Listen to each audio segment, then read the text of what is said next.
The first thing my wife said when she woke from a 3-day coma was not my name. She looked past me at the 6 men in dark suits standing outside her intensive care room, and she whispered, "One of them tried to kill me."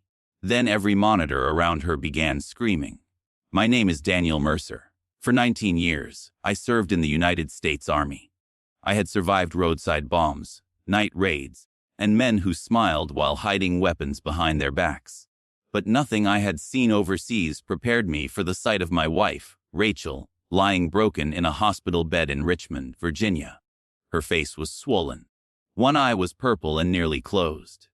There were burns on her arms and cuts along her neck. A breathing tube had been removed only an hour earlier. Every breath sounded like it hurt. I had arrived straight from a training assignment in Germany. Mud still covered my uniform. There was dried blood near my collar from a minor accident during the flight home. I had not slept in almost 40 hours. The men outside the room claimed they were there to protect Rachel. They worked for the Office of Strategic Procurement, the federal agency where she had been a senior financial auditor for 6 years. Their leader was Deputy Director Victor Hale, a polished man in his early 60s with silver hair and the patient smile of someone used to giving orders. Hale had shaken my hand when I arrived. "Your wife was the victim of a terrible home invasion," he told me. "We believe foreign agents may have targeted her because of her work. Let us handle this." At first, I wanted to believe him. I needed one person in that hallway to be telling the truth. Then Rachel opened her eyes and destroyed that hope with 7 words. "One of them tried to kill me." The nurses rushed in. A doctor pushed me away from the bed while Rachel's heart rate climbed. Hale entered without permission and stood near the doorway. "Mrs. Mercer," he said softly, "you're safe now." Rachel's fingers locked around my wrist. Her fear was immediate and physical. She tried to pull away from him, but she was too weak. Her lips moved, though no sound came out. I leaned close. "Bluebird," she breathed. Then the medication took hold and her eyes closed again. Bluebird was not a person. It was our emergency word. Rachel and I had created it after I returned from my second deployment. If either of us ever said Bluebird, it meant 3 things: I am in danger. Someone is listening. Trust no one. I straightened and looked at the men outside the glass wall. Victor Hale was still smiling.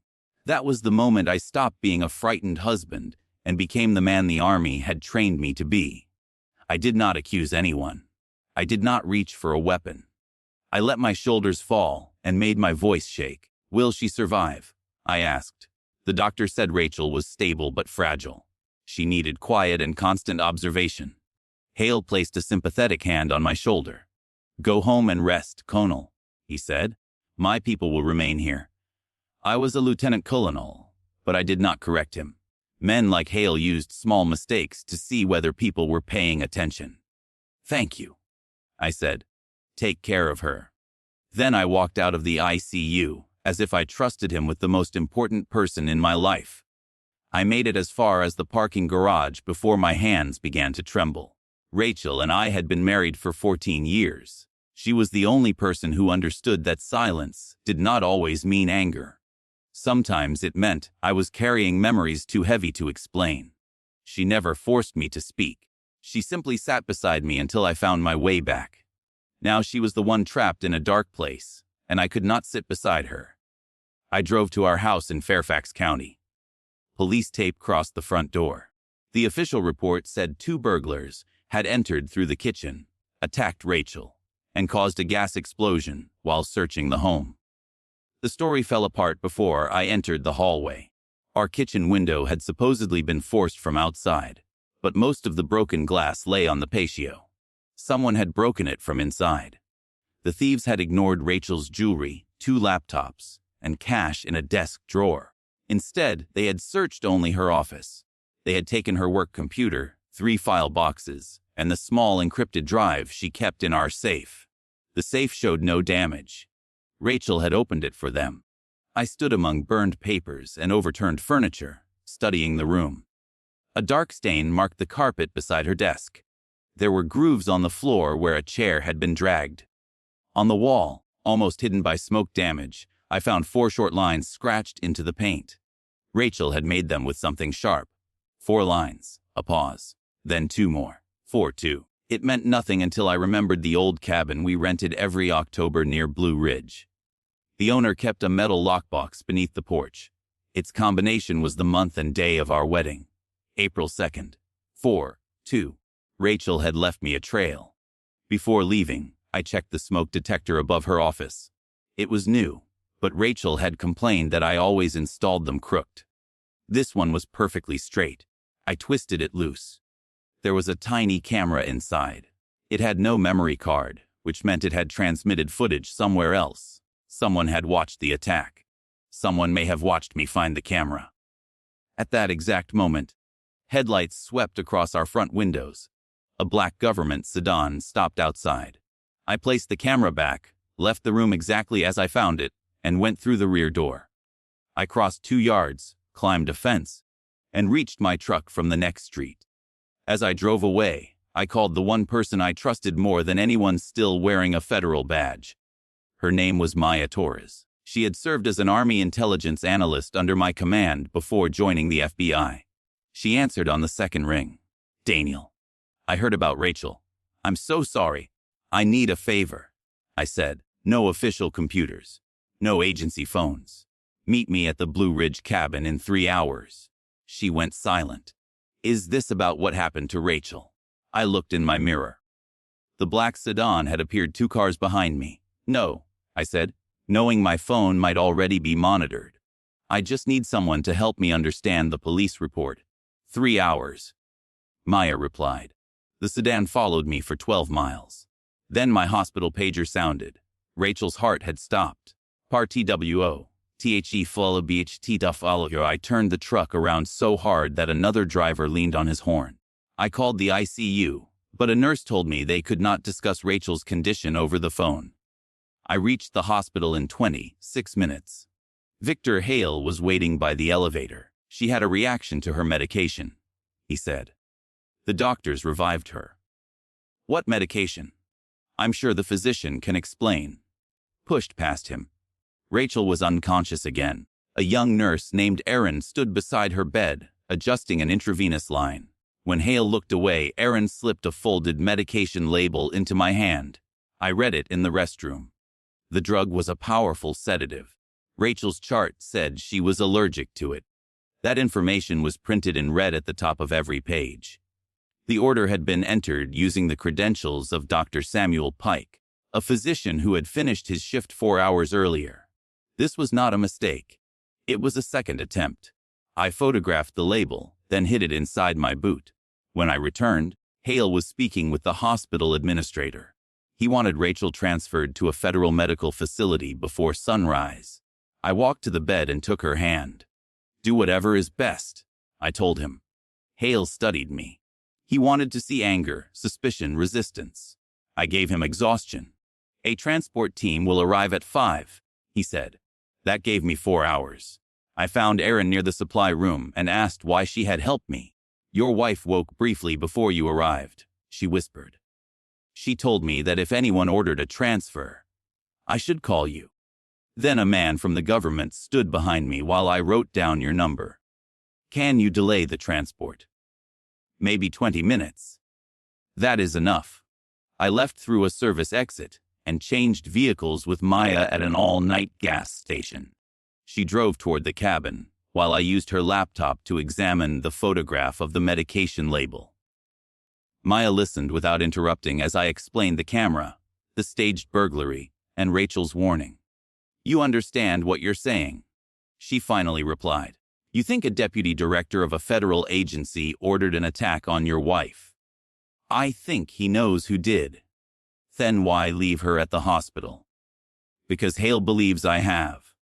Maya glanced at me. "What happens at 5? Rachel disappears during the transfer. Maybe there is an accident. Maybe her heart stops again. Either way, Hale expects me to be too late. And your plan? Make him believe he succeeded." The cabin sat beyond a narrow gravel road with no nearby houses. We parked half a mile away and approached through the trees. I checked the porch for wires, cameras, and disturbed soil. The lockbox was still beneath the third step. Inside was a brass key and a note in Rachel's handwriting. Daniel, if you are reading this, they came for me. Do not trust Hale. Find Project Lantern. The first death was not an accident. I love you. Finish what I started. Maya read the note twice. What first death? She asked. I already knew. 6 months earlier. Rachel's closest co-worker, Owen Price, had died after his car left a bridge during a rainstorm. Police said he had been drinking. Rachel never believed it. Owen did not drink, not even champagne at weddings. The brass key opened a compartment beneath the cabin floor.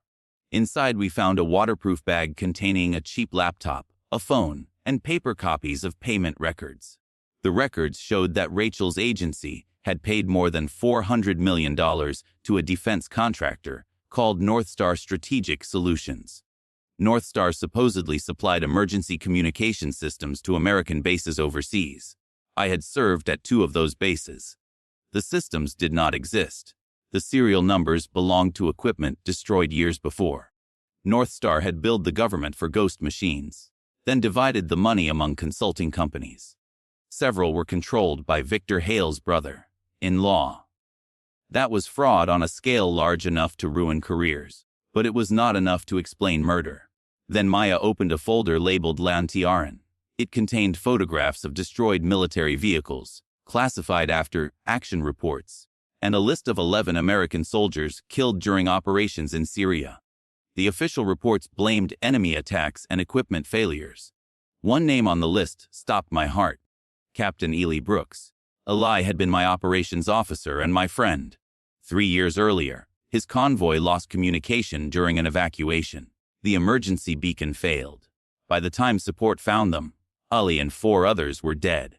I had signed the report calling it an unavoidable equipment malfunction. The failed beacon carried a Northstar serial number. Project Lantern was not just theft. Northstar had installed recycled, defective equipment while billing for new systems. Hale and his partners had become rich by sending soldiers into combat with machines they knew would fail. Rachel had discovered the connection. Owen had helped her copy the evidence. Then Owen died, and they came for her. I felt something cold settle inside me. For 3 years, I had blamed myself for Eli's death. I had replayed every decision I made that night. I had written letters to his mother and promised her that her son had not died for nothing. Victor Hale knew the truth the entire time. Maya touched my arm. Daniel, look at me. We take this to the Justice Department. We build a legal case. Hale has people inside the government. Then we find people he doesn't own. The burner phone in the bag suddenly powered on. A message appeared from an unknown number. Ye wolf hat die us not belum to you. Then another arrived. Your wife has 10 minutes. Maya looked toward the dark windows. Someone knew we were inside the cabin. The first shot shattered the lamp between us. Parch tar The did manens confess I'm. I pulled Maya to the floor as 2 more bullets tore through the wall. We crawled into the kitchen while glass rained across the room. There were at least 2 shooters. One fired from the tree line. The other moved toward the porch. I had brought no rifle. Hale expected a soldier, so I had traveled as a husband. But the cabin owner kept an old 12-gauge shotgun above the pantry. I loaded it while Maya called for backup on the burner phone. The call did not connect. Signal jammer, she said. The back door opened an inch. I fired into the floor beside it. The attacker jumped away. I did not know who was outside, and I would not kill a man I could not identify. Instead, I opened the cabin's propane valve and tossed a road flare onto the porch. The attackers saw the flame and assumed the cabin was about to explode. Both ran toward the trees. The cabin was never in danger. The propane line had been disconnected for winter. Fear did the rest. Maya and I escaped through a trap door beneath the bedroom rug, carrying the laptop and records. We reached her car and drove without headlights until we were 2 miles away. At 4:47 in the morning, she received a call from Aaron. Rachel's transport team had arrived early. We had 13 minutes to reach a hospital 40 miles away. It should have been impossible. But I had never planned to return to the hospital. Before leaving Richmond, I had contacted Dr. Pike, the physician whose credentials were used for the false medication order. Pike was terrified. He agreed to help after I showed him the label and explained that Hale intended to move Rachel. At 4:55, Pike entered Rachel's room with a legitimate emergency team. Aaron disabled the hallway camera for 46 seconds. They moved Rachel into a laundry service elevator and transferred her to a private ambulance waiting behind the hospital. At 5, Hale's team collected a woman whose face was covered, whose chart carried Rachel's name, and whose monitors showed a weak heartbeat. The woman was a medical training mannequin connected to a portable simulator. Hale's men did not discover the switch until their ambulance reached a deserted service road. By then, Rachel was inside a church-run clinic under the care of 2 doctors Maya trusted. For the first time since arriving home, I allowed myself to breathe. Maya's phone rang again. This time it was the hospital administrator. Daniel Mercer had died during federal transport. That was the story Hale gave the world. For the plan to work, we let him keep it. By noon, news stations showed my wife's photograph beneath the words "Go over TIDUITR KLEDE Nandis Pifa OFNE Tidiske." Hale stood before cameras and promised justice. He called Rachel a patriot and described her death as a loss to the nation. I watched from the clinic while Rachel slept in the next room. "Hayes giving her a funeral before he checks the body," Maya said. "He doesn't need a body. He needs a headline." Hale believed the evidence had burned inside the cabin. The attackers had seen flames through the windows after we escaped, and fire crews arrived too late to save the building. They did not know the laptop was with us. That bought us time. We copied every file and sent encrypted versions to 3 separate locations. Then Maya contacted Lena Cho, an assistant United States attorney known for prosecuting public corruption. Lena agreed to meet only after Maya sent her 1 Northstar payment record and part of Owen Price's autopsy report. The autopsy had been altered. Owen had a small puncture mark behind his ear. A toxicology page showing a rare paralytic drug had been removed from the official file. Someone had drugged him before pushing his car from the bridge. Lena arrived at the clinic after dark. She was short, direct, and unimpressed by my rank. "This is powerful evidence," she said, "but most of it was copied without a documented chain of custody. Hale's lawyers will call it fabricated. We need a witness, an original ledger, or a confession." "What about Rachel?" I asked. "If she testifies now, Hale learns she is alive. He runs, destroys the remaining records, and kills anyone who can connect him to the attacks. Then we make him confess." Lena looked at me for a long moment. "You're not overseas, Daniel Mercer. You cannot threaten him, abduct him, or beat the truth out of him." "I don't want a confession made from fear," I said. "I want one made from pride." We found the answer inside Owen's files. One consulting company receiving Northstar money belonged to Martin Voss, Hale's chief of security. Voss was one of the men who had stood outside Rachel's hospital room. He was also the only man who looked away when she woke. Maya found his private address. Lena obtained emergency authority to monitor him, but before agents could move, Voss called the burner phone himself. "I know Rachel is alive," he said. I said nothing. Hale ordered the hospital attack. He ordered Owen's death. "I can prove it. Why would you help us?" His breathing was ragged. "Because Hale just sent men to kill me. We arranged to meet at an abandoned freight depot outside Alexandria. Lena placed agents around the property. I entered alone because Voss refused to speak with law enforcement. I found him inside an empty office, bleeding from a wound in his side. A pistol lay near his hand. "Move away from the weapon," I told him. He laughed weakly. "You still think you're the good man in this story?" "I'm trying to be." Voss pushed a digital recorder across the floor. Hale keeps the original lantern ledger in his private vault. The recorder contains our meeting after Owen died. Hale says enough to connect him. "Who attacked Rachel?" Voss looked at the blood on his hands. "I did." Every part of me became still. He said Rachel had refused to open the safe, even after they threatened me. Voss hit her. Another man poured gasoline through the office. They intended to make her death look like an explosion, but she fought free and triggered the security alarm. Voss dragged her outside because he suddenly could not watch her burn. "You want forgiveness?" I asked. "No." "Good." I heard a soft metallic click above us. Voss looked toward the broken skylight. "Sniper," he whispered. I moved as the shot came through the glass. Voss fell backward. The bullet struck him in the chest. Agents rushed the building, but the shooter escaped across the rail yard.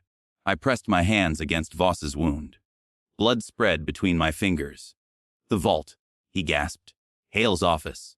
Code is the date Lantern began." "What date?" Well, Voss tried to answer, but no sound came. Then his eyes fixed on something behind me, and he was gone. The recorder beside him was shattered by the sniper's second bullet. Our witness was dead. The confession was destroyed, and Hale's original ledger was locked inside the most secure federal building in Virginia. Then my phone rang. It was Rachel. Her voice was weak but clear. "Daniel," she said, "Hale knows where I am. Parfa you are. The generals last ardor." I ran outside while Maya called the clinic. No one answered. Rachel told me the power had failed. The doctors had moved downstairs after hearing glass break. Someone was inside the building. "Lock the door," I said. "Stay away from the windows." "Daniel, listen. I know the vault code. This is not the time. It may be the only time." She explained that Lantern began on November 9th, 3 years earlier. 1109. Owen had discovered the vault during an internal audit. The original ledger was inside a red folder marked Continuity Operations. A door slammed near her. Rachel stopped breathing. "They're in the hallway," she whispered. Then the call ended. We were 21 minutes away. Local police were 7 minutes away. But Lena feared Hale controlled the dispatch channel. She contacted a trusted tactical team directly. I drove. I wanted revenge so badly I could taste it. But revenge without truth would turn Hale into a dead man and me into a criminal. It would leave his partners free. It would leave Eli's family believing a lie. Rachel deserved more than my anger. She deserved justice that could survive daylight. We reached the clinic and found the front door open. One attacker lay unconscious near the stairs. Dr. Pike had struck him with an oxygen cylinder. The second attacker had escaped through a rear window when he heard approaching vehicles. Rachel was safe. I found her sitting on the floor behind a steel medicine cabinet. She looked pale and exhausted, but when she saw me, she smiled. "You're late," she said. I laughed for the first time in 4 days. Then I held her carefully, afraid even my arms might hurt her. "I thought I lost you." "You didn't." "I almost did." She touched my face. "Then don't waste what comes next." That sentence changed the plan. Hale expected me to attack him. He knew my history, my grief over Eli, and my reputation for protecting my people. He wanted me angry and isolated. If I broke into his office, he could shoot me, call it self-defense, and bury the evidence with both of us. So I gave him exactly the attack he expected, but not the attacker. Maya leaked a message through a compromised agency channel, saying I planned to enter Hale's building at midnight. She included the vault code and claimed I had recruited 2 former soldiers. Hale took the bait. At 11:30, he ordered most security officers away from the West Wing. He replaced them with North Star contractors loyal to him. At 11:50, he opened the private vault and removed the red folder himself. He intended to destroy it and blame me for the theft. Lena's team watched from a building across the street. They had legal authority to record Hale, but they still needed him to reveal where the money went and who approved the killings. That was Rachel's part. At midnight, every screen in Hale's office turned on. Rachel appeared by live video from a secure location. Hale dropped the red folder. "Hello, Victor," she said. For several seconds, he could not speak. "You're dead. You announced my death." "That isn't the same thing." He recovered quickly. "Whatever Daniel told you to do, stop now. He is unstable. Grief has affected him. My husband knows I'm alive." Hale looked toward the office door. "Then this is a trap." "Of course it is." Rachel told him she had copied the Lantern records, but lacked the account key needed to trace the final payments. She offered a deal.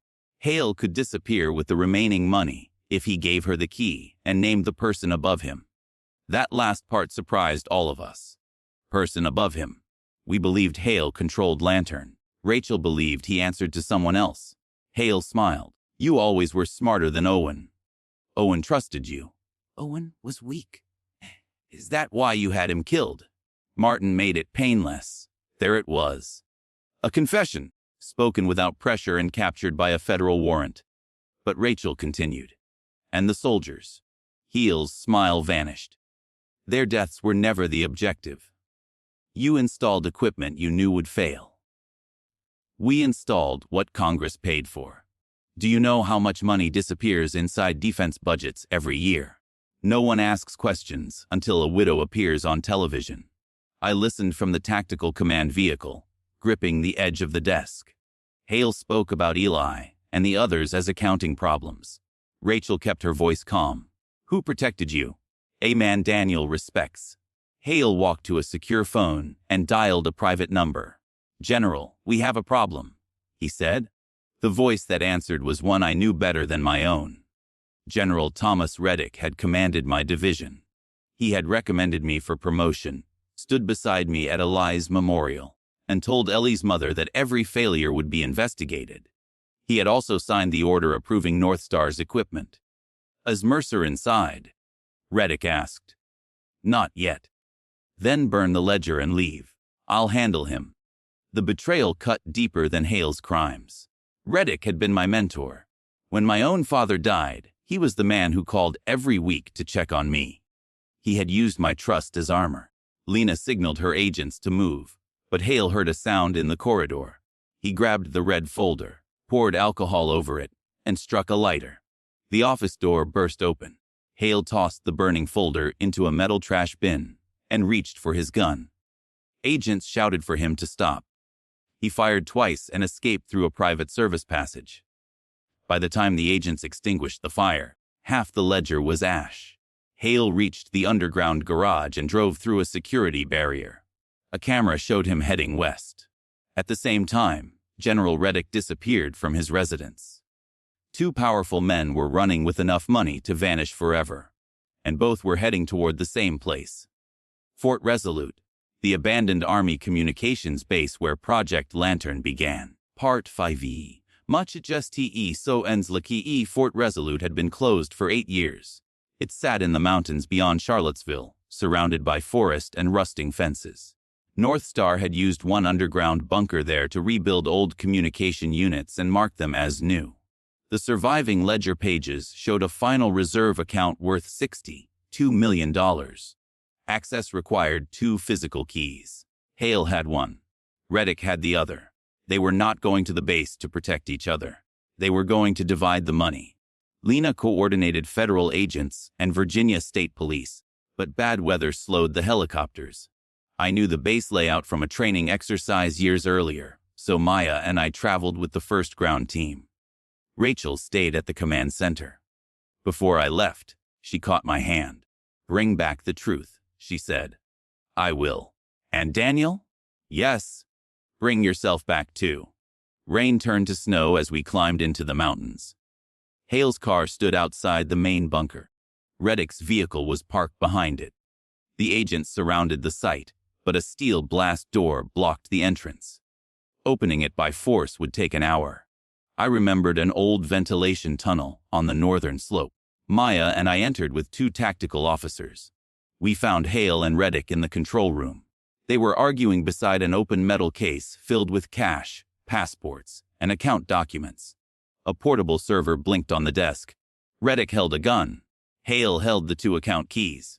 You said Mercer was dead? Reddick shouted. I said he would be handled. Like his wife. She should have died in the house.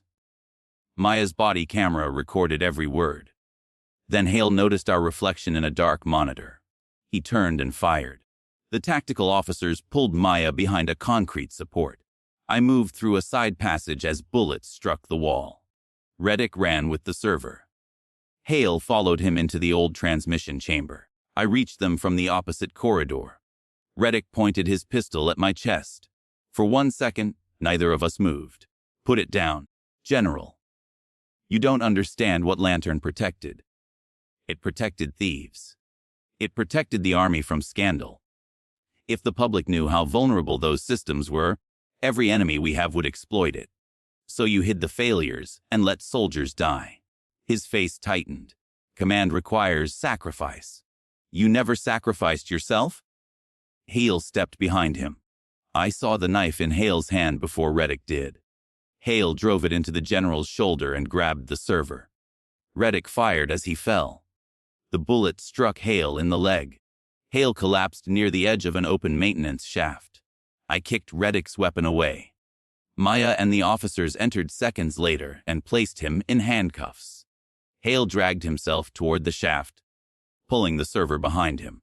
Below was a flooded tunnel dropping nearly 30 feet. Stay back, he warned. He held a small trigger in his hand.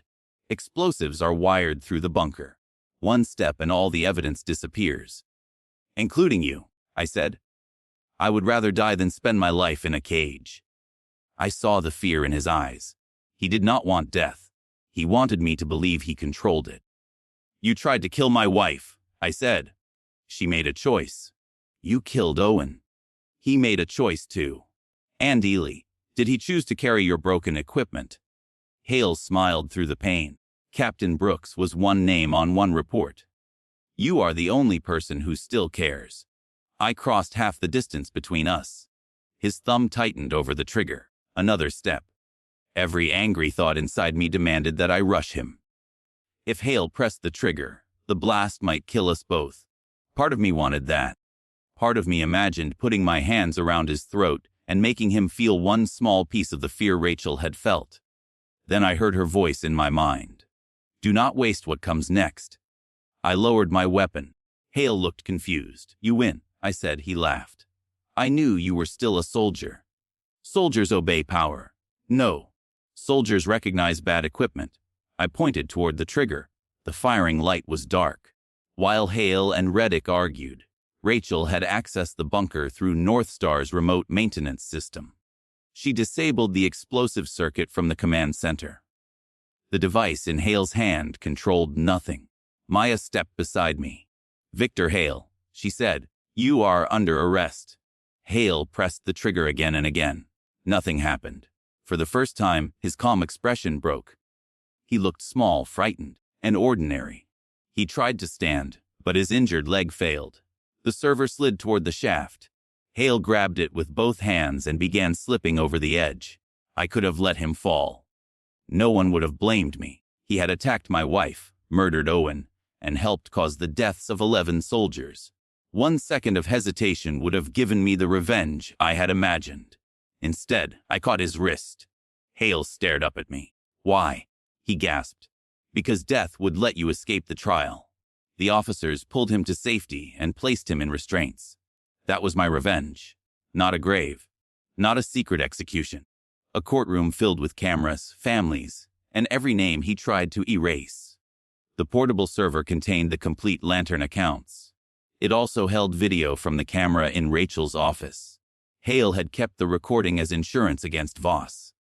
The footage showed Voss attacking her while Hale watched remotely and gave instructions. There was no question of chain of custody now. There was no believable claim that the evidence had been invented. The investigation spread across 6 agencies and 4 defense companies. 23 people were charged. North Star's assets were seized. The government recovered most of the stolen money and created a compensation fund for the affected military families. General Reddick pleaded not guilty until prosecutors played his bunker confession. He was convicted of conspiracy, fraud, obstruction, and second-degree murder for Owen's death. Victor Hale tried to blame everyone else. The jury watched Rachel's hospital testimony for less than an hour before finding him guilty on every count.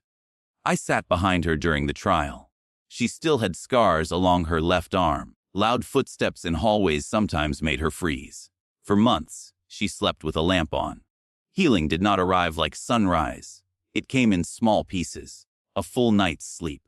A walk without looking over her shoulder. A laugh that did not end in tears. I healed too. The army reopened the investigation into Eli's convoy. My report was corrected. The official record now stated that North Star's fraudulent equipment caused the communications failure and that senior officials concealed the defect. I visited Eli's mother in Kentucky and gave her the new report.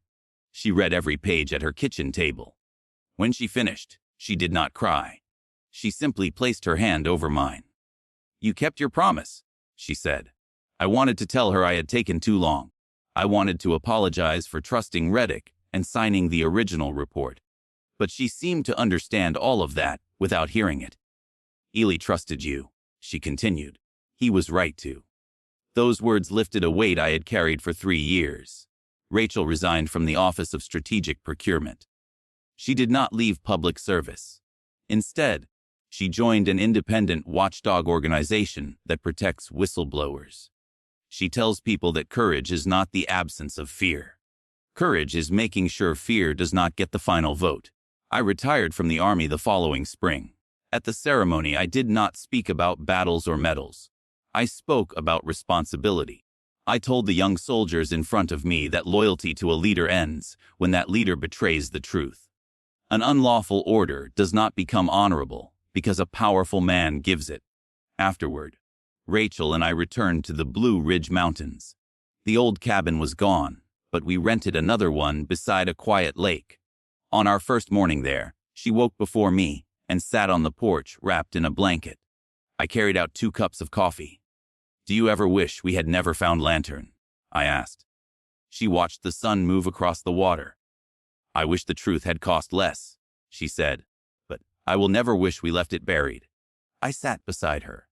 For years I believed revenge meant making an enemy suffer as much as he made you suffer. Hale taught me something different. Pain is private. It fades, changes, and sometimes hides. Truth is public. Once the world sees it, no powerful man can order it back into darkness.